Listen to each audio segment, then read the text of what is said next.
Halo guys, sebelum lanjut jangan lupa subrek. Setelah memulihkan energi spiritualnya, Hao bergegas keluar bersama Lin Xin.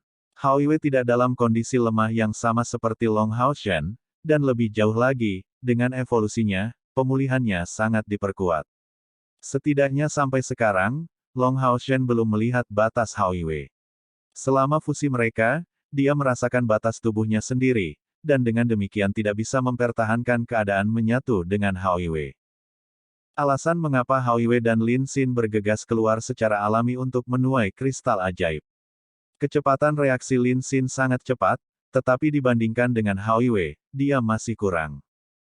Gerakan Hao sangat sederhana. Bergegas ke depan, dia menginjak mayat Jakues Demon untuk menghancurkan mereka, sebelum menelan kristal iblis di mulutnya. Meskipun Lin Xin hanya memulihkan seluruh mayat, itu masih pada kecepatan yang lebih rendah. Meskipun demikian, Hao masih murah hati dan meninggalkan Lin Xin kristal ajaib dari kepala Jakues dari langkah ke-8. Hal-hal ini akan sangat berguna bagi tim, tidak peduli apakah digunakan secara langsung atau ditukar dengan poin kontribusi. Ini adalah item terbesar yang mereka peroleh sejak masuk ke wilayah iblis. Pertunjukan kekuatan yang kuat dari pasukan perburuan iblis kelas komandan ke-64 membuat Jakues Demons yang tersebar ini semakin ketakutan, dan beberapa ratus mayat di tanah dijarah dengan sangat cepat dengan upaya bersama Lin Xin dan Hao. Di sisi lain medan perang, Sima Xian, Wang Yuan, Han Yu dan Cair yang pulih bergabung dalam pertempuran yang sedang berlangsung, memberikan dukungan untuk pasukan pemburu iblis kelas raja. Meskipun mereka tidak dapat membunuh Jakues Chief kedua, iblis-iblis itu sudah kehabisan semangat juang dan dengan cepat mundur dalam kekalahan. Pertempuran akhirnya berakhir, dan konsumsi Raja kelas Demon Hun Squad jauh lebih besar daripada tim Long Haoshen. Mereka bahkan tidak memiliki kekuatan tersisa untuk berterima kasih kepada kelompok Long Haoshen, dan satu demi satu jatuh ke tanah, tidak dapat bergerak bahkan satu langkah lebih jauh.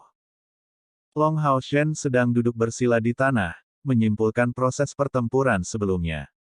Jauh di lubuk hatinya, dia merasa bahwa mereka benar-benar mendapatkan kekuatan.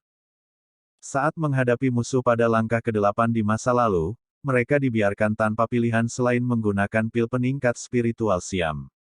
Tapi kali ini, mereka membunuh lawan dengan megah, dan melakukannya dengan lebih mudah daripada saat melawan Raja Zombie. Mungkin bahkan tanpa keadaanku yang paling kuat, kita bisa membunuh yang itu dengan kekuatan kita sendiri. Dan aku benar-benar tidak menyangka Area of the Goddess of Light menjadi Divine Sword yang menakutkan setelah menyatu dengan Yating. Meskipun Long Haoshen hanya merasakan kekuatan peralatan di tingkat epik untuk sesaat, itu masih meninggalkan kesan yang sangat dalam dalam dirinya. Bahkan pembangkit tenaga listrik dari langkah ke-8 tidak mampu melawan kekuatannya.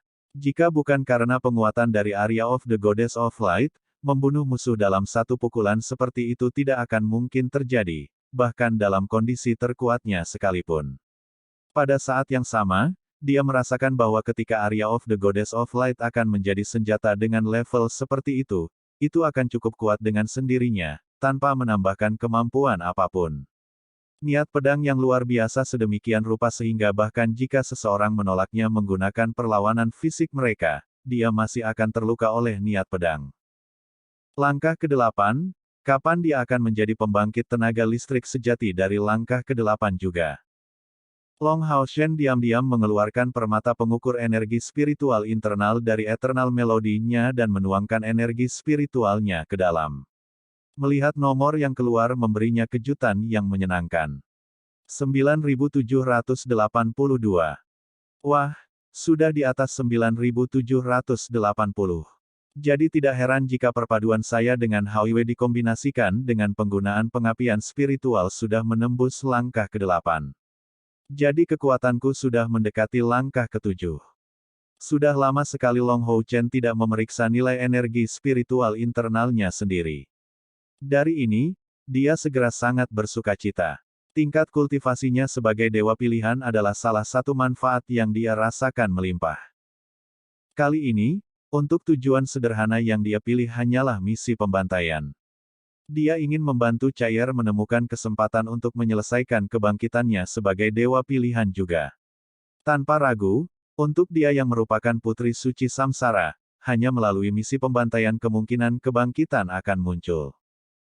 Di sebuah ruangan pribadi berukuran sedang, kira-kira 10 meter persegi, jika seseorang memberi perhatian khusus, dia akan melihat bahwa semua bagian ruangan, baik itu atap, dinding atau lantai, gelap gulita, seperti kristal gelap.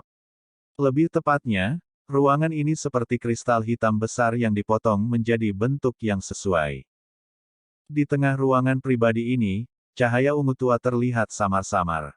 Jika seseorang memperhatikan dengan ama, dia akan mengetahui bahwa itu dilepaskan oleh seorang pria. Kilatan ungu lembut terus menyebar, di tengah-tengah kepunahan. Tiba-tiba, kilau ungu itu tampak lebih nyata, dan dengan dua kilatan ungu yang tampak substansial, semua kegelapan di dalam ruang ini dikendalikan. Dan, tatapan yang keluar dari mata ini sepertinya mampu menembus bumi dan langit. Tampilan substansial dari cahaya yang keluar dari mata dipantulkan ke kristal hitam di depannya, benar-benar mengeluarkan serangkaian suara, bass. Sosok kurus melayang, duduk tegak, dan tersembunyi dari pandangan oleh cahaya ungu. Samar-samar orang bisa melihat bahwa wajah yang sangat tampan ini jelas terlihat pucat. Itu hanya karena kejutan yang kuat bahwa wajah ini menunjukkan ekspresi seperti itu. Apakah itu auranya? Feng Xiu bergumam, berbicara pada dirinya sendiri, dan tatapan tajam melintas di matanya. Huang Suo. Bawahan ini mendengarkan. Dari luar, respons ini bisa terdengar bergema. Kaisar Dewa Iblis Feng Xiu dengan dingin menginstruksikan, beri perintahku untuk mengirim 10 kelompok penghilang pemburu iblis dari Provinsi Tengah untuk dikumpulkan terutama di Provinsi Jakues. Di sana, setiap binatang ajaib dengan 3 kepala atau lebih yang ditemukan harus dibunuh, dan mayat mereka dibawa kembali kepadaku. Ya, Yang Mulia, apakah Anda memiliki instruksi lain? Setelah merenung sebentar, Feng Xiu menjawab, tolong beritahu Dewa Setan Bintang untuk menemuiku. Iya. Tak lama kemudian, langkah kaki pelan bergema, dan sosok oranye mendekat dengan langkah cepat, semakin dekat ke Feng Xiu sebelum berhenti di 10 meter darinya, membungkuk sedikit, bos. Suaranya sangat lembut, menyentuh dan mengeluarkan pesona tersendiri saat mendengarnya, serta terasa tidak nyata. Pria ini seluruhnya berpakaian oranye, dan tubuhnya tampak dekat dengan Kaisar Dewa Iblis Feng Xiu. Namun, dia lebih ramping, dan wajahnya yang tampan membuatnya terlihat lebih dekat ke Moon Demon God Agares. Hanya saja, dia memiliki pandangan yang yang memberikan perasaan sangat halus. Matanya yang berwarna jingga tampak membawa lapisan kabut-kabur, dan rambut jingganya yang tampak lentur tersampir di punggungnya, seperti air terjun jingga yang menyebar hingga mencapai lututnya. Yang paling aneh adalah di dahinya muncul simbol segi 6 oranye. Jika Lin Xin melihat rambutnya, dia pasti akan iri. Fasago, apakah tubuhmu sudah pulih? Feng Xiu bertanya. Dia tampak terhibur dengan persahabatan yang sangat baik dengan pria oranye ini. Jika seseorang meremehkan pria oranye ini berdasarkan penampilan luarnya, dia pasti akan kurang beruntung. Itu karena, meskipun memiliki penampilan yang lemah, cantik dan agak menyedihkan, ini adalah yang dipuji sebagai utusan iblis, utusan agung mereka, Dewa Bintang Iblis Fasago, yang keberadaannya menempati peringkat ketiga di antara semua Dewa Iblis. Dari sudut pandang manusia, Dewa Iblis Bintang Fasago dipandang sebagai penyihir iblis teratas, menjadi Dewa Iblis jenis langka yang murni fokus pada sihir di antara ke-72, dan tidak ada ruang untuk meragukan kekuatannya. Dalam beberapa hal, posisinya di antara iblis membuatnya lebih penting daripada Dewa Setan Bulan Agares. Teknik ramalan hebatnya bahkan akan membuat Kaisar Dewa Iblis berhati-hati terhadapnya. Tapi Dewa Bintang Iblis Fasago akan sangat jarang muncul di medan perang. Dia terutama bertindak sebagai otak iblis, atau mungkin otak Kaisar Dewa Iblis. Di antara semua iblis, hanya sedikit orang yang bisa memanggil saudara Kaisar Dewa Iblis, dan satu-satunya yang diakui oleh Kaisar Dewa Iblis Feng Xiu sebagai adik adalah Agares dan Fasaga. Bro Feng tampaknya telah pulih hingga 80% dari kekuatannya. Suara Dewa Setan Bintang Vasago masih selembut dan menyenangkan untuk didengarkan. Wajah Kaisar Dewa Iblis tampak stagnan, kamu seharusnya sudah merasakan itu sebelumnya kan? Persepsi Anda tidak jauh dari saya, tetapi harus lebih rinci. Apakah itu benar-benar dia? Ekspresi Dewa Setan Bintang tampak menjadi sangat pucat, tetapi dia mengangguk tanpa ragu-ragu. Kedua mata Feng Xiu menyusut, dan tampak seperti kilatan petir ungu melintas di matanya, dia benar-benar datang. Tapi bukankah dia tidak bisa pergi dari sana karena peraturan yang ditempatkan di tempat itu? Dewa Setan Bintang menghela nafas ringan, menggelengkan kepalanya, dengan rambut oranye di punggungnya bergerak maju mundur seperti ombak. Aku juga tidak mengerti dengan jelas bagaimana ini bisa terjadi, tapi aku yakin bahwa dalam situasinya saat ini, negara, dia masih jauh dari sebanding dengan saat itu. Kalau tidak, saya khawatir dia akan datang untuk menemukan kita sejak lama. Juga, saya yakin dia tahu bahwa kita sekarang ada di dunia ini. Bos, menghancurkannya adalah prioritas mutlak kami. Saat itu, Demon God Emperor sebenarnya menjadi ragu-ragu hanya karena mendengar kata-kata dari Star Demon God. Tanpa sadar mengepalkan kedua tinjunya, dia bergumam keras, aku tidak mungkin meragukan ramalan yang kamu buat dengan mengorbankan umurmu sendiri, tetapi hanya saja dia tampaknya dapat menghalangi kita untuk menemukannya secara akurat, jadi kita hanya bisa secara tidak sengaja melihat dia kadang-kadang. Dengan cara ini, bagaimana kita bisa mencarinya? Dewa Setan Bintang menjawab dengan tatapan acuh tak acuh, sebuah meteor seperti matahari telah turun di dunia manusia, membawa sedikit warna ungu. Sinar matahari ini harus berhubungan dengan Dewa Cahaya, menyebarkan kegelapan secara bertahap.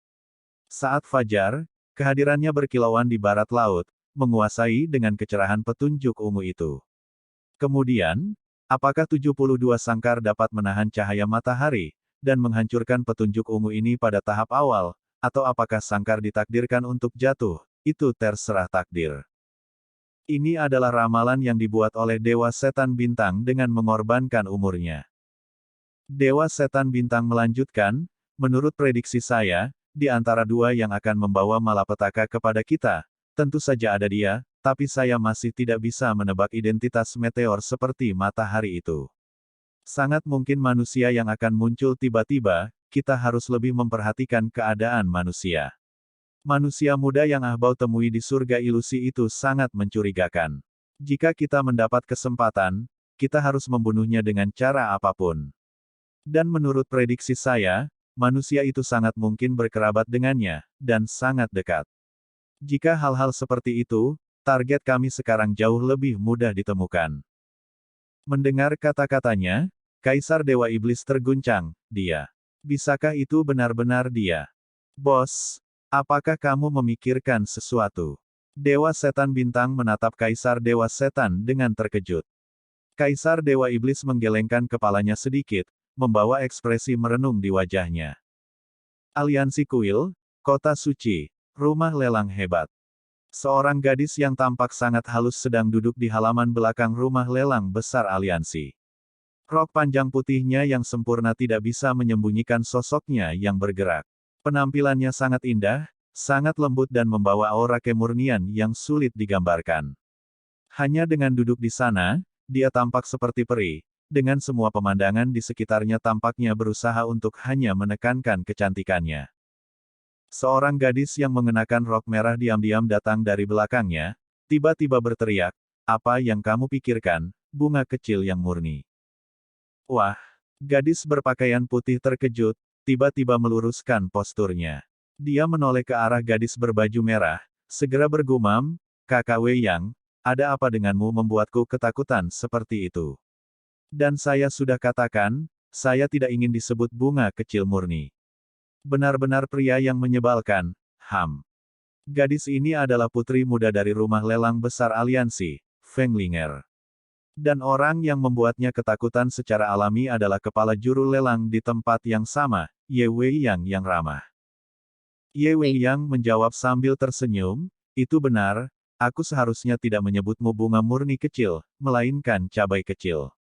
Menjadi begitu keras dengan orang itu setiap saat, seolah-olah Anda tidak akan bahagia jika Anda tidak mengusirnya dengan kutukan. Dan si bodoh itu masih datang kembali setiap hari. Namun, hal-hal menjadi lebih dekat dengan apa yang Anda inginkan sekarang. Sejak orang itu pergi, dia tidak akan lagi mengganggumu. Sejak Lin Xin mengenalkan si Masian dengan Feng Linger, si Masian menjadi sangat melekat padanya karena perasaan cintanya. Dia akan datang mengunjunginya setiap hari di rumah lelang besar aliansi jika itu tidak mempengaruhi kultivasinya, tentu saja dengan bantuan yang baik dari Ye Wei yang akan membiarkan dia setidaknya melihat Feng Linger setiap saat. Tapi kemudian, seperti yang baru saja Ye Wei katakan, dia hanya akan dikutuk dan diusir setiap saat. Adapun sebutan bunga murni kecil, itu tentu saja berasal dari Lin Xin yang menjual pendeta botak ini sebagai teman buruknya. Tentu saja, itu menjadi sumber tawa bagi Ye Wei yang menggunakannya untuk menggodanya. Tentu saja, Lin Xin memberi si Masian cukup banyak bantuan dari bayang-bayang, setidaknya dengan makanan enak dia akan mengatur agar si Masian membawa Feng Linger setiap saat. Adapun preferensinya, tentu saja Ye Wei yang memberitahu mereka secara diam-diam. Pada malam sebelum keberangkatan mereka, si Masian membawa paket makanan enak sebagai hadiah untuk Feng Linger, dan sampai sekarang, Feng Linger masih mengingat adegan itu. Orang itu cukup kuat, membawa setidaknya 50 kg makanan, membawa semuanya di punggungnya. Ketika dia mengutuk dia akan menunjukkan senyum bodoh, tidak pernah menjawab kembali. Dan kemudian, ketika dia menghentikan semua kutukan karena kelelahan, dia akhirnya akan pergi. Tenangkan nada bicaramu, dan minumlah sedikit. Kalau tidak, tenggorokanmu akan mulai sakit karena semua teriakan ini, katanya. Mulai besok, aku tidak bisa melihatmu. Dan ini akan berlangsung cukup lama. Jaga dirimu baik-baik. Aku tahu bahwa kamu tidak terlalu menyukaiku, tapi itu tidak masalah, karena kamu setidaknya mengizinkanku untuk mengetahui perasaan cinta yang dalam. Anda dapat suatu hari diam-diam mulai mencintai saya, atau membiarkan perasaan saya tetap tak berbalas, tapi setidaknya Anda tidak bisa menghentikan perasaan yang saya miliki untuk Anda.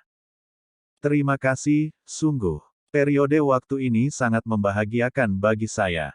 Saya tidak pernah tahu bahwa menantikan setiap hari untuk melihat satu orang adalah hal yang sangat membahagiakan. Hanya dari mendengar suaramu setiap hari, aku merasa puas. Sebenarnya, Anda benar. Saya tidak cocok untuk Anda, setidaknya karena saya seorang pemburu iblis. Setiap kali saya akan pergi misi, saya akan berada dalam bahaya besar. Bagaimana mungkin pria seperti saya memberi Anda rasa aman? Saya mengerti semua ini, namun saya tidak bisa tidak memiliki perasaan ini untuk Anda. Tolong jangan hentikan aku sekarang, dan biarkan aku selesai mengatakan semua ini sebelum berpisah. Mungkin, ini akan menjadi perpisahan yang abadi. Saya tidak tahu apakah saya akan kembali hidup-hidup, dan satu-satunya keinginan saya yang berharga adalah mengatakan kepada Anda kata-kata yang telah saya simpan di hati saya dengan tulus. Hanya dengan begitu saya dapat pergi tanpa penyesalan dan membiarkan diri saya membunuh musuh tanpa gangguan. Bolehkah saya? Tolong jangan buang semua makanan ini, oke? Setidaknya, jangan biarkan itu sia-sia. Sebenarnya, Lin Xin adalah orang yang memberitahuku tentang kesukaanmu terhadap makanan ringan.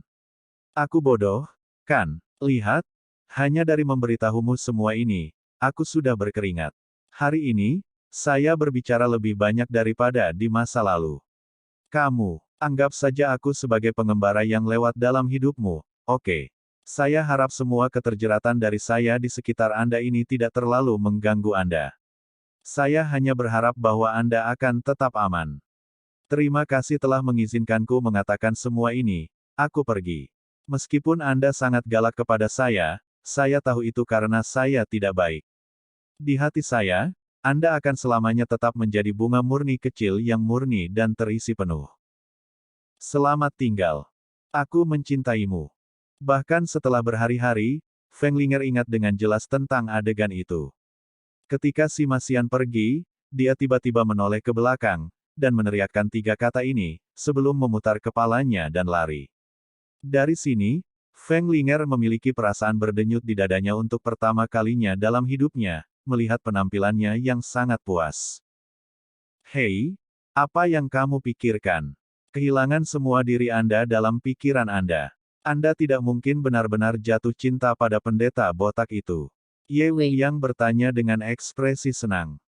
Siapa yang jatuh cinta padanya? Feng Linger bereaksi dengan tidak senang. Ye Weiyang menunjukkan senyum bahagia. Benar, dia tidak cocok untuk putri kecil kita. Semua yang mengejarmu bisa diusir dari kota oleh kami. Dia tidak lembut atau lembut sedikit pun, dan tidak pandai pacaran. Ide membawakanmu makanan enak setiap hari adalah milikku. Benar, dia membawakanmu ikan kering itu sebelum pergi kan. Jika Anda tidak makan ini, berikan kepada saya, seperti yang sebelumnya. Hehe, membantumu menyelesaikan ini sangat bagus. Feng Linger memberinya tatapan kosong. Kak Weiyang, betapa buruknya dirimu. Ini jelas hal-hal yang Anda suka makan, bahwa Anda menempatkan pada saya. Mungkinkah tidak ada yang mau membelikan ini untukmu? Ye Weiyang tiba-tiba menghela nafas pelan, bukankah kamu orang yang aneh?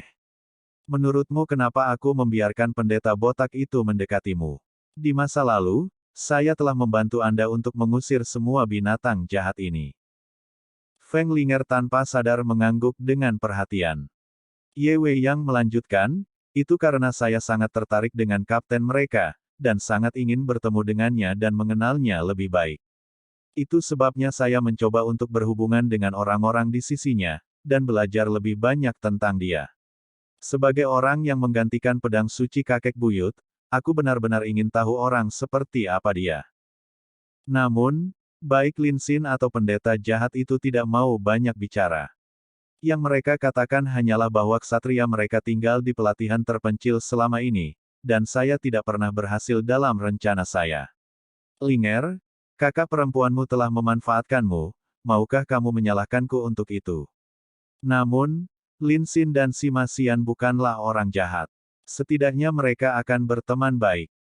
Feng Linger bertanya, tidak bisakah kamu pergi menemuinya secara langsung ketika dia akan keluar dari pengasingan? Mengapa Anda menyeret saya dalam semua ini? Kata-kata ini membawa kemarahan, dengan sedikit kebencian. Ye Weiyang menunjukkan senyum pahit, itu karena aku kehilangan kepercayaan diri. Aku masih ingat dengan jelas pemandangan hari itu. Bahwa mata seorang pria bisa seterang itu. Kamu tidak bisa tertarik padanya. Feng Linger bertanya dengan waspada. Ye Weiyang mengangguk tanpa menyembunyikan apapun, ya. Namun, saya khawatir saya tidak memiliki kesempatan sedikit pun. Lin Xin memberitahu saya bahwa dia sudah memiliki teman wanita yang sangat dekat, dan itu adalah wakil kapten mereka. Feng Linger bereaksi dengan kata-kata, jadi apa, mereka belum menikah, kan? Dengan banyak tipu muslihat kakak Ye Weiyang, tidak bisakah kamu merebutnya? Ye Weiyang menggelengkan kepalanya, itu tidak mungkin. Saya memiliki perasaan yang sangat kuat bahwa saya tidak akan pernah bisa memanipulasi orang ini. Dan bukan cinta yang kurasakan padanya, tapi ketertarikan, atau lebih tepatnya rasa ingin tahu. Setelah sekian lama berlalu, Anda seharusnya menyadari bahwa Lin Xin dan Sima Xian sangat luar biasa. Di generasi muda aliansi kuil, mereka semua termasuk elit. Saya tidak begitu mengenal Sima Xian, tapi saya sudah lama mengenal Lin Xin. Kakeknya adalah kepala tambahan dari kuil penyihir, dan dia adalah alkemis paling menonjol dari generasi muda. Dia sekarang menjadi pemburu iblis, dan saya sudah memeriksa kultivasinya, dia sebenarnya sudah di langkah ke-6. Dan begitu saja, saya tidak tahu apakah Anda menyadari hal ini, tetapi setiap kali Kapten Long disebutkan, ekspresi mereka berubah dan memiliki rasa hormat yang dalam, benar, rasa hormat yang dalam. Mereka belum lama menjadi pemburu iblis, dan dengan demikian, usia Long Haoshen seharusnya mendekati usia mereka. Tetapi bahkan orang muda seperti itu benar-benar mendapatkan rasa hormat yang mendalam dari dua elit muda aliansi. Dari sini, kita bisa membayangkan betapa luar biasanya Long Haoshen itu. Untuk alasan ini saja, saya merasa semakin ingin tahu tentang dia. Saya katakan tanpa rasa malu bahwa ketika saya melihatnya mengangkat pedang suci, saya merasa bahwa saya bukan tandingannya. Mendengar dia mengatakan sebanyak ini, Feng Linger merasa linglung karena mendengarkan. Dia tahu yang terbaik betapa sombongnya dia sampai ke intinya, tetapi Ye Weiyang yang arogan seperti itu benar-benar merasa lebih rendah dari seorang pria. Ini benar-benar tak terbayangkan. Ye Weiyang, katakan padaku, bisakah mereka kembali hidup-hidup? Feng Linger bertanya dengan suara rendah. Ye Weiyang mengangguk ringan, aku juga tidak tahu. Feng Linger mengernyitkan alisnya, bukankah kamu mengatakan mereka sangat kuat? Dan tentang kapten misterius itu, dia memang terlihat sangat luar biasa.